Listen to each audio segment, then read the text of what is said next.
Was اور نصیحتیں، لفظ لفظ حکمتیں، ابر علم و آگہی سے برستی بارشیں، شرع کے امور سے، دین کے شعور سے، قلب و ذہن جگمگاتے ہیں سچ کے نور سے۔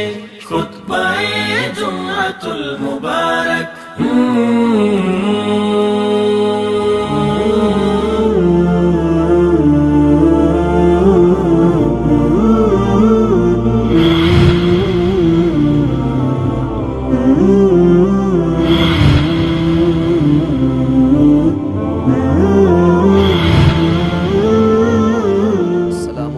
ورحمۃ اللہ وبرکاتہ۔ ان الحمد للہ نحمده ونستعینه ونستغفره ونعوذ باللہ من شرور انفسنا ومن سیئات اعمالنا، من يهده الله فلا مضل له ومن يضلل فلا هادی له، وأشهد أن لا إله إلا الله وحده لا شريك له، وأشهد أن محمدًا عبده ورسوله، أما بعد فإن خير الحديث كتاب الله، وخير الهدي هدي محمد صلى الله عليه وسلم، وشر الأمور محدثاتها، وكل محدثة بدعة، وكل بدعة ضلالة، وَكُلَّ ضَلَالَةٍ فِي النَّارِ۔ يَا أَيُّهَا الَّذِينَ آمَنُوا اتَّقُوا اللَّهَ حَقَّ تُقَاتِهِ وَلَا تَمُوتُنَّ إِلَّا وَأَنْتُمْ مُسْلِمُونَ۔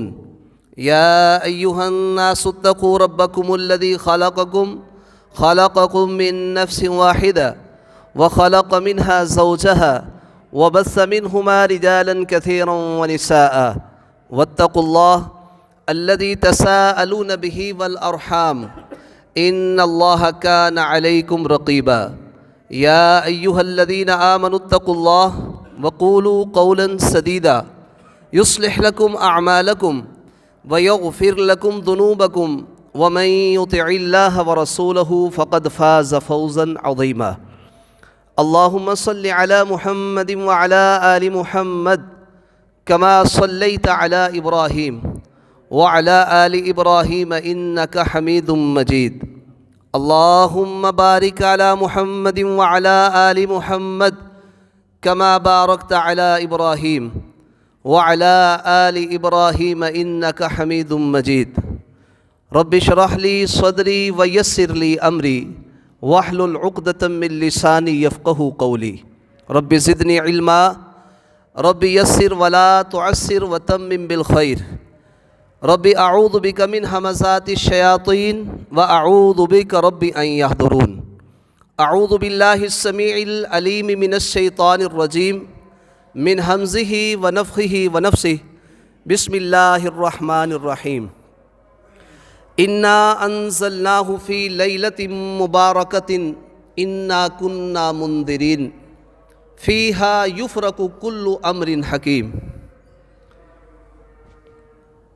ہر قسم کی حمد و ثنا، تعریف و تمجید، تسبیح و تحمید اللہ ذوالجلال والاکرام کے لیے خاص ہے۔ بے شمار لاتعداد درود و سلام ہوں سید رسول، خاتم النبیین، سیدنا جناب محمد رسول اللہ صلی اللہ علیہ وسلم کی ذات اقدس پر۔ عزیز ساتھیوں، آپ احباب کے سامنے سورہ دخان کے ایک حصے کی تلاوت کی ہے۔ اللہ ذوالجلال والاکرام فرماتے ہیں، انا انزلناہ فی لیلۃ مبارکۃ، یقیناً ہم نے اس قرآن کو باعث برکت رات میں نازل کیا ہے۔ انا کنا منذرین، اور یقیناً ہم لوگوں کو ان انبیاء کے ذریعے آخرت کے عذابوں سے ڈرانے والے ہیں۔ اور اس باعث برکت رات میں یفرق کل امر حکیم، ہر محکم معاملے کا فیصلہ کیا جاتا ہے، اس کی تقسیم ہوتی ہے۔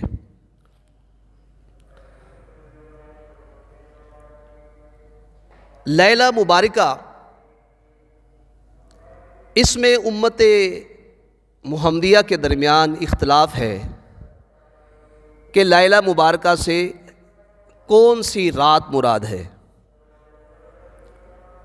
اگر ہم قرآن کریم میں غور کریں تو لیلہ مبارکہ سے مراد لیلۃ القدر ہے، کیونکہ دوسرے مقام پر اللہ ذوالجلال والاکرام نے اس انداز سے قرآن کے نزول کا ذکر کیا ہے کہ انا انزلناہ فی لیلۃ القدر، ہم نے اس کو قرآن کو مرتبے والی رات، لیلۃ القدر مرتبے والی رات کے اندر ہم نے اس کو نازل کیا ہے۔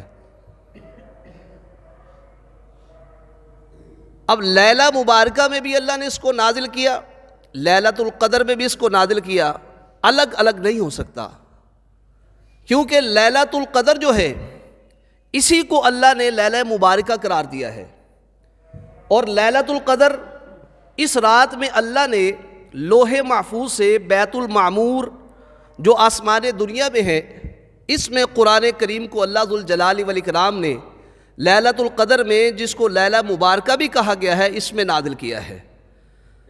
اور پھر لیلہ مبارکہ لیلۃ القدر کس مہینے میں ہے، اللہ ذوالجلال والاکرام نے قرآن کریم میں اس مہینے کا بھی ذکر کر دیا، فرمایا شہر رمضان الذی انزل فیہ القرآن، کہ رمضان المبارک کا مہینہ جس کے اندر قرآن کو نازل کیا گیا ہے، یعنی مہینہ جس میں قرآن نازل کیا گیا بیت المعمور میں، وہ رمضان المبارک کا مہینہ ہے، اور رمضان المبارک میں لیلۃ القدر ہے، اور لیلۃ القدر کو ہی اللہ نے لیلہ مبارکہ باعث برکت قرار دیا ہے۔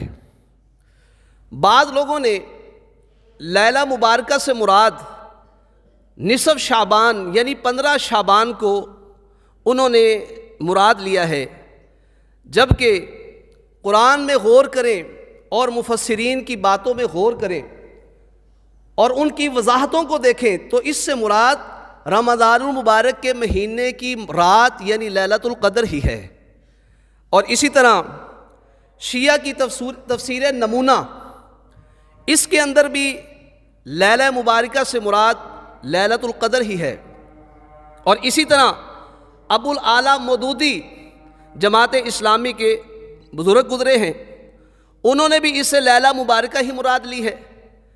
اسی طرح دیوبندیوں کے اشرف علی تھانوی صاحب ہیں، انہوں نے بھی اس سے مراد یعنی لیلہ مبارکہ سے مراد لیلۃ القدر ہی لی ہے۔ تاہم انہوں نے یہ بات ضرور کہی ہے کہ بعض لوگوں نے لیلہ مبارکہ سے مراد نصف شعبان کو لیا ہے، اور اس کے انہوں نے دلائل کی طرف انہوں نے نسبت بھی کی ہے کہ اس قول کی نسبت دلائل کی طرف ہے۔ تو آئیے ہم ان دلائل پر غور کرتے ہیں، اگر وہ دلائل مضبوط ہوئے تو ہم بھی ان دلائل کو اپنائیں گے، اگر وہ دلائل مضبوط نہیں ہیں نصف شعبان کے حوالے سے تو پھر ہمیں بھی جو مضبوط دلائل ہیں ان کے اوپر عمل کرنا چاہیے۔ مثال کے طور پر ایک روایت حضرت علی رضی اللہ تعالی عنہ سے پیش کی جاتی ہے۔ حضرت علی رضی اللہ تعالی عنہ کی روایت میں کیا ہے کہ رسول اللہ صلی اللہ علیہ وسلم نے فرمایا اذا کانت لیلۃ النصف من شعبان، کہ جب شعبان کی نصف رات آ جائے یعنی شعبان کے مہینے کی 15ویں رات آ جائے تو تم نے کیا کرنا ہے، فرمایا فقوموا لیلہا، اس کی رات کو تم نے قیام کرنا ہے، وصوموا یومہا، اور اس کے دن کا روزہ رکھنا ہے۔ آگے وجہ بیان کی، فإن اللہ تعالی، کیونکہ اللہ ذوالجلال والاکرام اس رات میں جب سورج غروب ہوتا ہے اس وقت سے لے کر اللہ ذوالجلال والاکرام طلوع فجر تک اللہ ذوالجلال والاکرام کا نزول ہوتا ہے آسمان دنیا کی طرف، اور اللہ ذوالجلال والاکرام اس وقت آوازیں لگاتے ہیں، کیا کوئی ہے مجھ سے اپنے گناہوں کی معافیاں طلب کرنے والا، میں اس کے گناہوں کو معاف کر دوں؟ کیا تم میں سے کوئی شخص ایسا ہے جس کے پاس رزق کی کمی ہے، وہ مجھ سے رزق کا مطالبہ کرے، میں اس کو رزق عطا کر دوں؟ کیا کوئی ایسا شخص ہے جو کسی مصیبت، بیماری اور تکلیف کے اندر مبتلا ہو، میں پروردگار اس کو عافیت دے دوں۔ اس طرح اور بھی مزید باتیں اللہ ذوالجلال والاکرام کرتے ہیں، حتیٰ کہ فجر طلوع ہو جاتی ہے۔ یہ روایت جو ہے ابن ماجہ کی ہے۔ ابن زبیر علی زئی رحمہ اللہ نے اس روایت کو موضوع قرار دیا ہے، کیونکہ اس میں ایسا راوی ہے ابو بکر بن عبداللہ بن محمد، یہ راوی جو ہے یازع الحدیث، احادیث کو گھڑا کرتا تھا، خود حدیثیں بنا لیا کرتا تھا۔ تو جب راوی خود حدیثیں گھڑے، اس کی گھڑی ہوئی روایات جو ہے نا ان کو موضوع قرار دیا جاتا ہے۔ تو سند کے اعتبار سے روایت ثابت نہیں ہے، جبکہ صحیح احادیث کے اندر یہ بات موجود ہے کہ اللہ ذوالجلال والاکرام ہر رات آسمان دنیا پہ تشریف لاتے ہیں۔ اللہ ذوالجلال والاکرام ہر رات آسمان دنیا کی طرف تشریف لاتے ہیں۔ یہ اس وقت یبقى ثلث اللیل الآخر، جب رات کا آخری تہائی حصہ باقی رہ جاتا ہے، یعنی رات کو 3 حصوں میں تقسیم کرو، ایک پہلا تیسرا حصہ، ایک درمیانہ اور ایک آخری۔ جب آخری تہائی حصہ باقی رہ جاتا ہے، اللہ ذوالجلال والاکرام آسمان دنیا کی طرف تشریف لاتے ہیں اور اس وقت یہ بات کہتے ہیں، من یدعونی، کون ہے جو مجھے پکارے، فاستجیب لہ، میں اس کی دعا کو قبول کر لوں۔ آج لوگ دعاؤں کی وجہ سے کرتے ہیں، قبول نہیں ہوتی۔ اس میں دعائیں جب ہم کرتے ہیں، اس میں وقت کو بھی ملحوظ رکھا کرے کہ آسمان دنیا پہ اللہ ذوالجلال والاکرام رات کے آخری حصے میں تشریف لاتے ہیں۔ بعض نے اس سے مراد اللہ کی رحمت لی ہے کہ اللہ تعالیٰ رحمت کے اعتبار سے آسمان دنیا پر آتے ہیں۔ وہ اس لیے وضاحتیں کرتے ہیں کہ اگر ہم یہ مان لیں کہ اللہ آسمان دنیا پہ آتے ہیں، اس کا مطلب ہے نعوذ باللہ عرش خالی ہو جاتا ہے۔ میرے بھائیوں، ہمیں یہ وضاحتیں کرنے کی ضرورت نہیں۔ جب حدیث میں آ گیا اللہ ذوالجلال والاکرام آسمان دنیا پہ تشریف لاتے ہیں، ہمیں محمد رسول اللہ کی احادیث پر، صلی اللہ علیہ وسلم کی احادیث پر عمل کرنا چاہیے، عقیدہ بنانا چاہیے، اس کو اسی طرح قبول کرنا چاہیے۔ یہ اسلام ہے، یہ دین ہے، یہ محمد رسول اللہ صلی اللہ علیہ وسلم کی ذات سے محبت کی دلیل ہے۔ اس میں بے جا تعویلات کرنا، اعتراضات کرنا درست نہیں ہے۔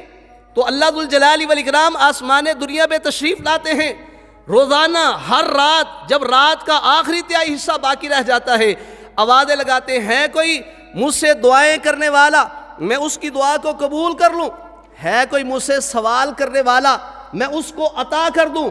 کوئی مانگنے والا، کسی کو کسی چیز کی ضرورت ہے، اس کو ضرورت ہے، وہ مجھ سے مانگے، میں اس کو عطا کر دوں گا۔ کوئی ہے آدمی ایسا، من یستغفرنی، جو مجھ سے اپنے گناہوں کی معافیت طلب کرے؟ اب ہر بندہ ہے جو گناہ کرتا ہے، ہم سے دن رات گناہ ہوتے ہیں، آنکھوں سے، زبان سے، ہاتھوں سے، قدموں سے، کس کس انداز سے ہم گناہ کرتے ہیں۔ اللہ ذوالجلال والاکرام رات کے آخری حصے میں بندوں کو وعدے لگاتے ہیں۔ اتنی محبت ہے اپنے بندوں کے ساتھ کہ اللہ ذوالجلال والاکرام آسمان دنیا پہ تشریف لا کے کہتے ہیں، کون ہے جو مجھ سے اپنے گناہوں کی معافی مانگے، میں اس کے گناہوں کو معاف کر دوں۔ تو میرے بھائیو، یہ تو روزانہ ہوتا ہے، ہم نے اس کو خاص کر لیا 15 شعبان کی رات کے ساتھ۔ دلیل بھی مضبوط نہیں، دلیل بھی کمزور۔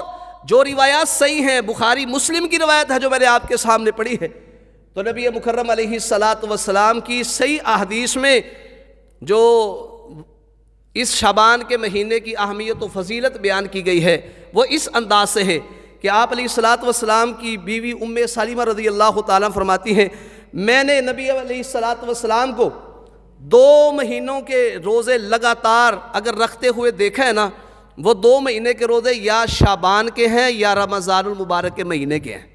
ان 2 مہینوں کے روزے نبی مکرم علیہ الصلاۃ والسلام لگاتار رکھا کرتے تھے۔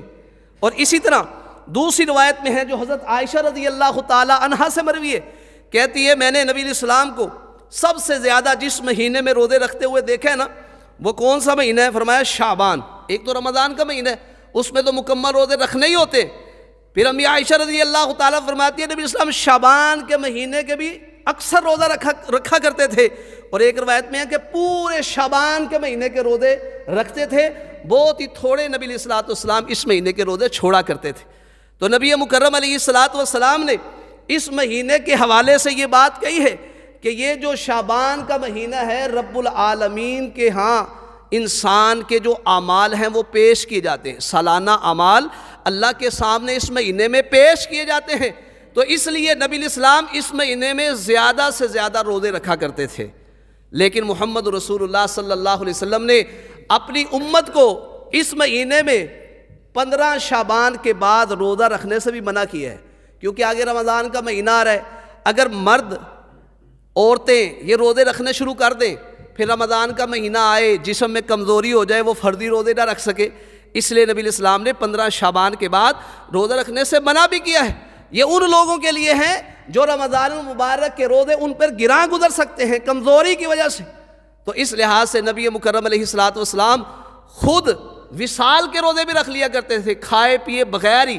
صحابہ کرام نے بھی آپ کی اتباع میں رکھنے کی کوشش کی تھی، نبی علیہ الصلوۃ والسلام نے ان کو منع کیا۔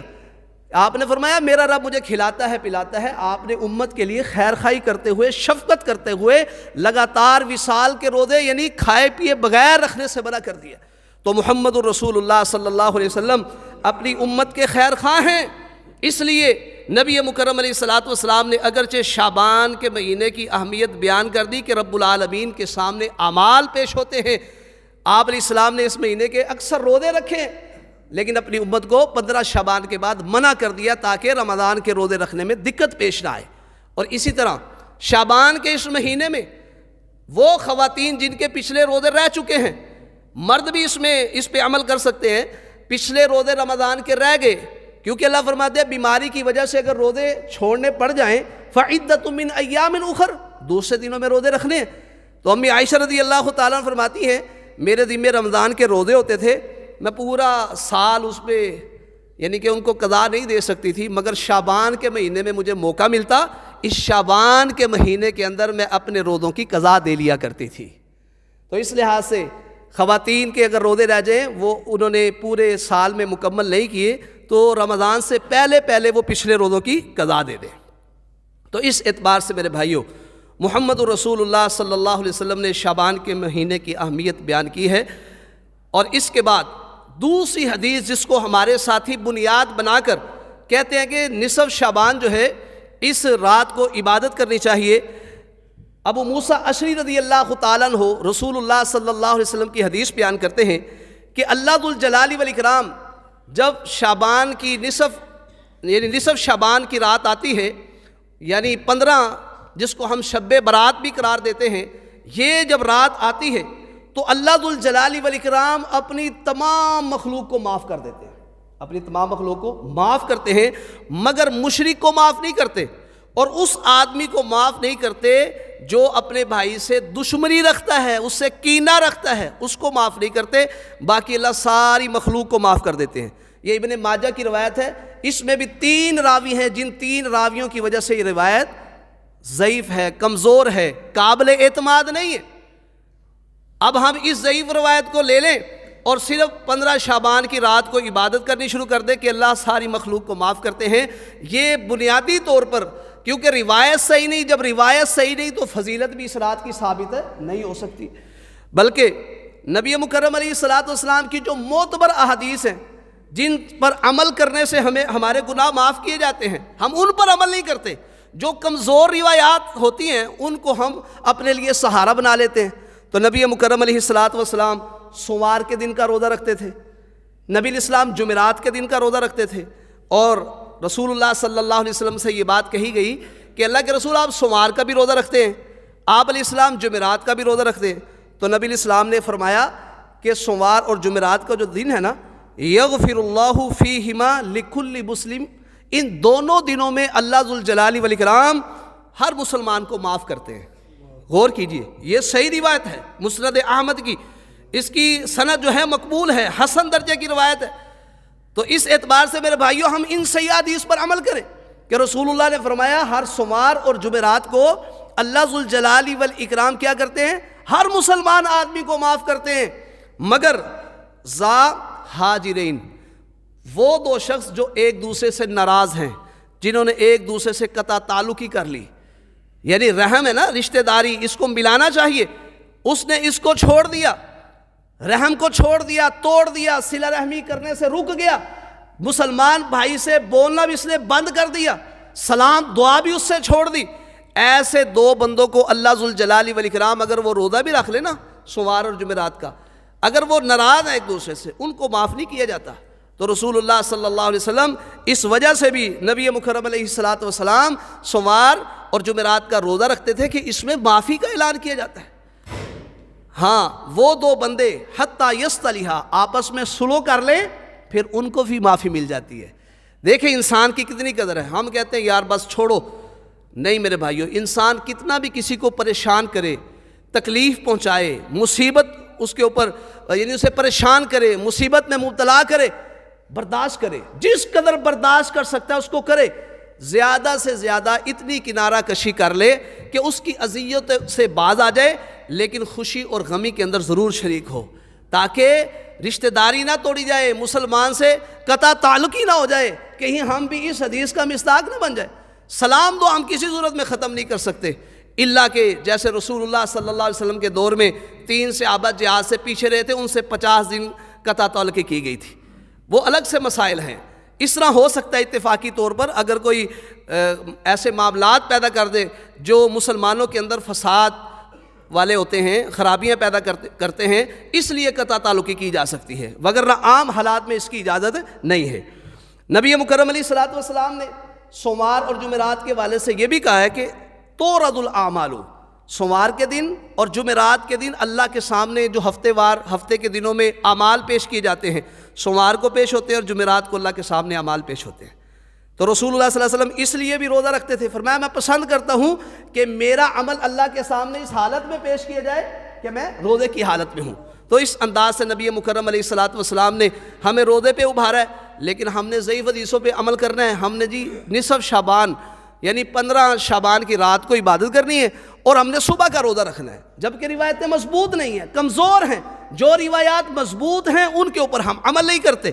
نبی مکرم علیہ الصلوۃ والسلام نے ہر مہینے کے اندر، ہر مہینے کی چاند کی 13، 14 اور 15 تاریخ، جن کو ایام 20 کہتے ہیں، ان میں روزہ رکھنے پر ابھارا ہے۔ جو بندہ اس طرح ہر مہینے 13، 14 اور 15 کا روزہ رکھتا ہے، اور رمضان سے رمضان تک، یہ سارے کے سارے ایام جو ہے نا، انسان کے روزے کا ثواب اس کو ملتا ہے، کیونکہ ایک روزہ انسان رکھتا ہے نا، من جاء بالحسنۃ فلہ عشر امثالھا، جو بندہ ایک نیکی کرتا ہے اللہ اس کے عوض میں اس کو 10 گنا اجر عطا کرتے، ایک نیکی 10 کے برابر ہے۔ اس لیے جب ہر مہینے بندہ 13، 14، 15 کا روزہ رکھے گا تو ایک روزہ 10 روزوں کے برابر ہوا، تو اس طرح جب وہ 3 روزے رکھے گا تو اس کو پورے مہینے کا ثواب مل جائے گا۔ اسی طرح اگلے مہینے، پھر اس سے اگلے مہینے چاند کا اعتبار کرتے ہوئے روزہ رکھے۔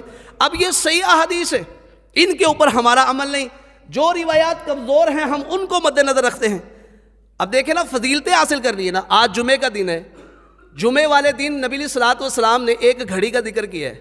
ہم جو پورا سال نصف شعبان کا انتظار کرتے ہیں، اب ذرا غور کیجئے، نبی مکرم علیہ السلام نے ہمیں ہر ہفتے ایک ایسی گھڑی بتلا دی ہے۔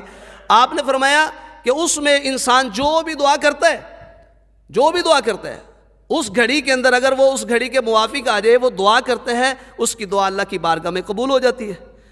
اب اس گھڑی میں اختلاف ہے کہ یہ گھڑی کب ہے، کس وقت ہے، اس میں اختلاف ہے۔ 2 قول سب سے زیادہ راجح ہیں۔ ایک ان میں یہ ہے کہ جب امام خطبہ دیتے ہوئے اپنے ممبر پہ بیٹھتا ہے، یہاں سے وہ گھڑی شروع ہو جاتی ہے اور نماز کے فارغ ہونے تک وہ گھڑی باقی رہتی ہے۔ سمجھ رہے نا؟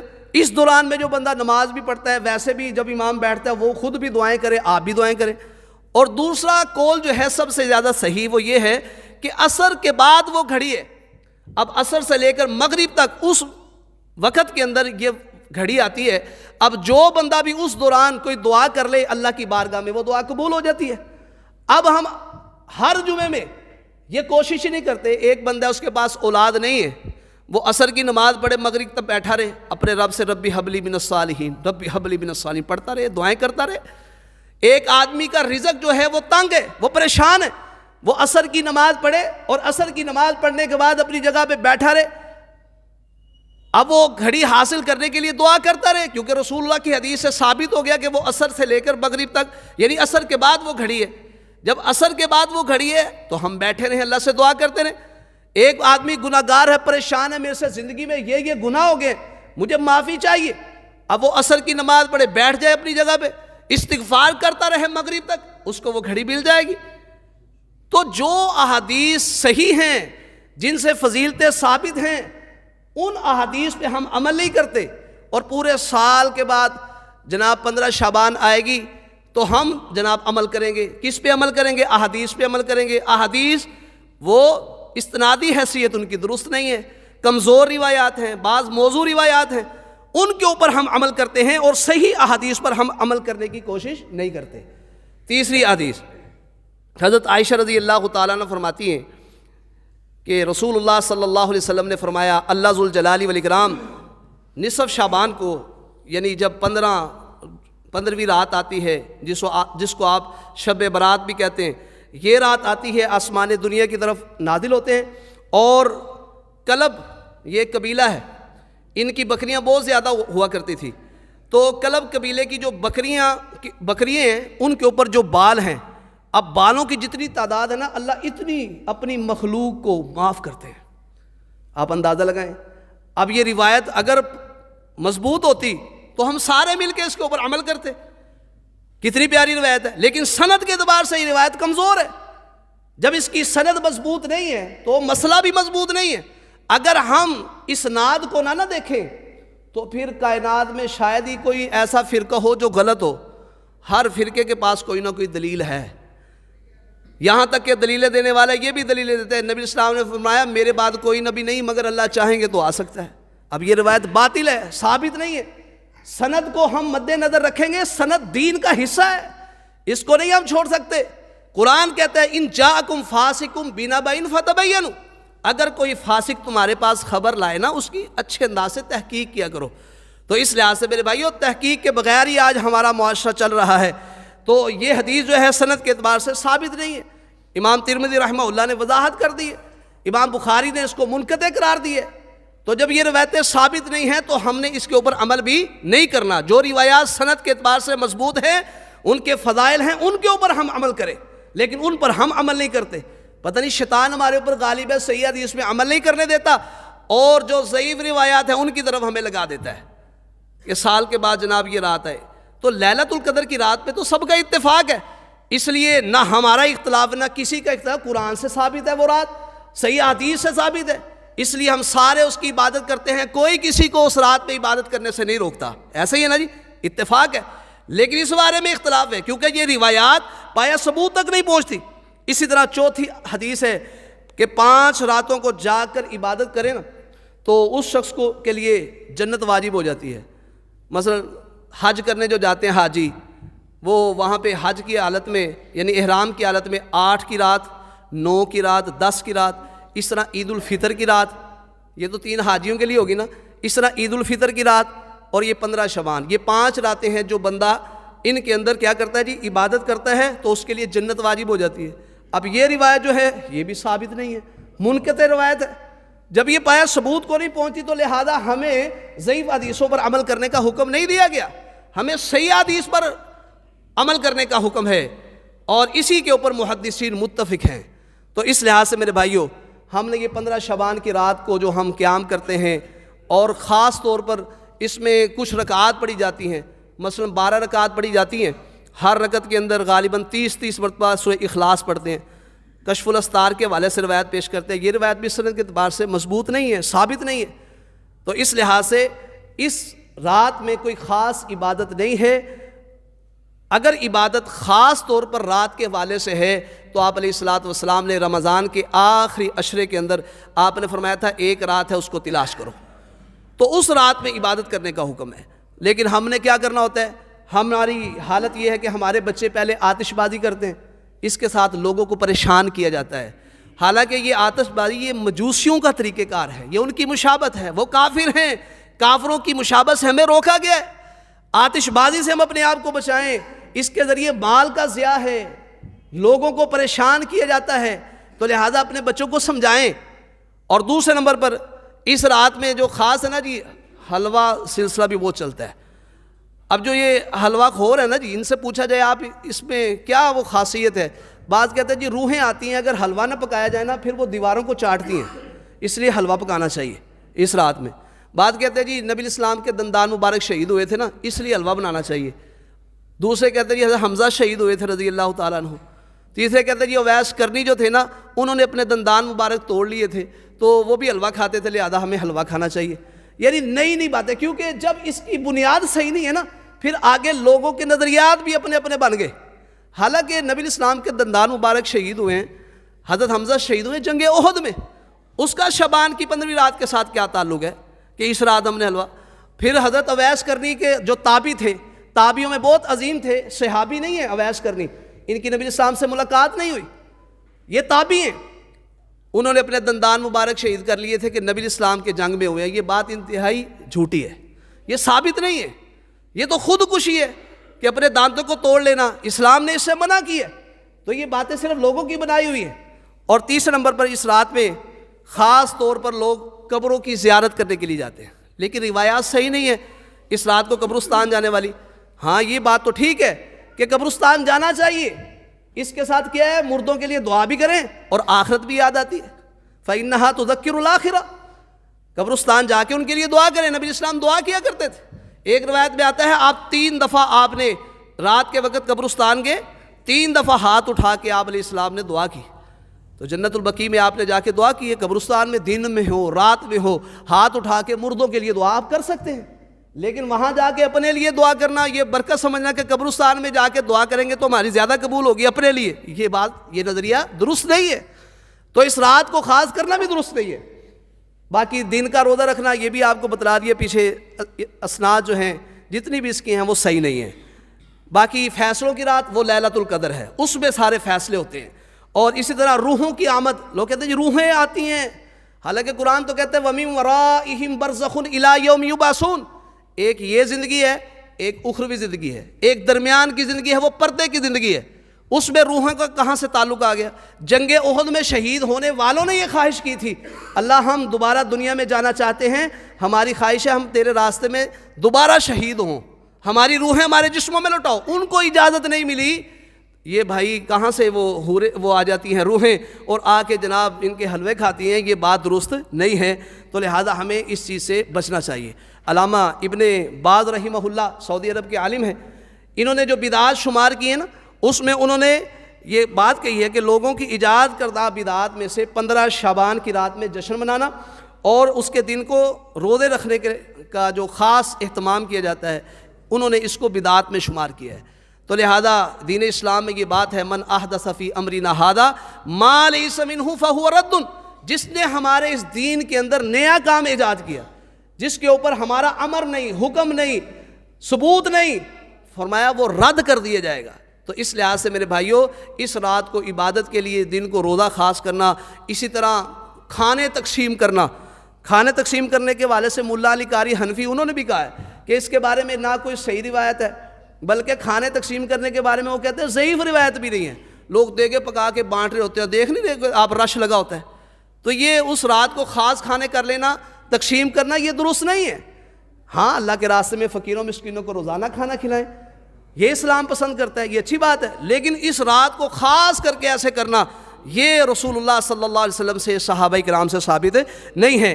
علامہ عبدالحی لکھنوی رحمہ اللہ یہ بھی احناف کے بہت بڑے علماء میں ان کا شمار ہوتا ہے، فرماتے ہیں رجب اور شعبان میں ہونے والے سبھی کام یہ جو ہے نا، مثلا اس میں نماز رات کو خاص پڑھنا اور دن کو روزہ رکھنا، یہ ساری چیزیں بدعات میں اس کا شمار ہوتا ہے. تو لہذا ہمیں چاہیے کہ ہم صحیح دین پر عمل کریں جو محمد رسول اللہ صلی اللہ علیہ وسلم سے صحیح احادیث کے ساتھ ثابت ہے. اللہ تعالیٰ مجھے اور آپ کو عمل کی توفیق عطا فرمائے. وآخر دعوانا الحمدللہ رب العالمین.